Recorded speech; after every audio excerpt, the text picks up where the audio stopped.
Angioplasty आणि bypass ह्या दोन गोष्टीमध्ये आपण बघितलं. आता ज्यावेळी आपण बायपास सर्जरीकडे जातो तर त्याच्यामध्ये दोन प्रकारच्या बायपास सर्जरी असतात. एक टोटल आर्टेरियल रिग्राफ्टिंग म्हणून असतं आणि एक दुसरं असतं ते टोटल म्हणजे एक व्हेनस ग्राफ्टिंग असतं. आर्टरी आणि व्हेनस म्हणजे काय की शरीरामधल्या ज्या रक्तवाहिन्या काढून आपण बायपास ग्राफ्टिंग करतो त्या पायाच्या किंवा हाताच्या व्हेन्स असू शकतात, पायाच्या किंवा हाताच्या आर्टरीज असू शकतात. आर्टरीज म्हणजे या ज्या रक्तवाहिन्या असतात याच्यामध्ये परत बायपास ग्राफ्टमध्ये ब्लॉक व्हायची शक्यता ही फार कमी असते, 1 ते 2% असते. व्हेनस ग्राफ्ट आपण ज्यावेळी टाकतो त्यावेळी अँजिओप्लास्टीमध्ये किंवा बायपासमध्ये परत रिब्लॉक व्हायचे चान्सेस हे स्टेंटपेक्षा जास्त असतात.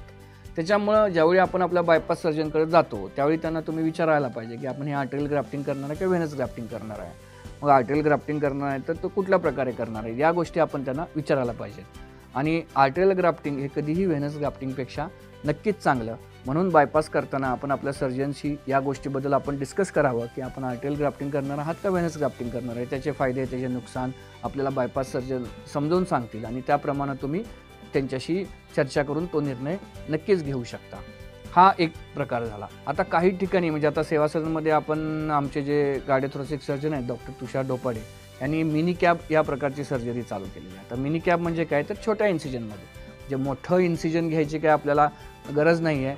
हार्टच्या एका 4 mm इन्सिजनमधनं आपण ही बायपास सर्जरी करू शकतो. पण या बायपास सर्जरीला काही लिमिटेशन्स आहेत. काही सर्व प्रकारच्या बायपास सर्जरी आपण ह्या अशा प्रकारच्या मिनी कॅब म्हणजे छोट्या इन्सिजनमधून नाही करू शकत. तर काही त्याच्याबद्दलचे लेफ्ट म्हणजे सिंगल वेसल डिसीज असेल, एकच वेसल आपल्याला ग्राफ्ट टाकायचा आहे तर अशा सगळ्या आपण त्या मिनी कॅब या टेक्निकमधनं नक्कीच करू शकतो.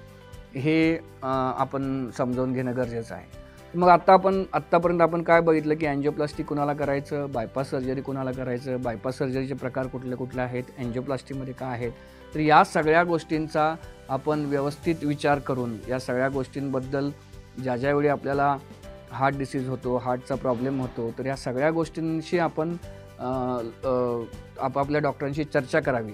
आणि त्याच्या आधी आपल्यालासुद्धा ह्या सगळ्या गोष्टी माहीत असणं गरजेचं आहे की अँजिओग्राफी झाल्यानंतर अँजिओप्लास्टी किंवा बायपास सर्जरी केल्यानंतर काय आपल्याला जीवनामध्ये फरक पडतो आणि आपल्याला काय काय होऊ शकतं ह्या सगळ्या गोष्टीचा आपणही विचार करणं गरजेचं आहे आणि त्याप्रमाणे आपल्या डॉक्टरशी बोलणं गरजेचं आहे.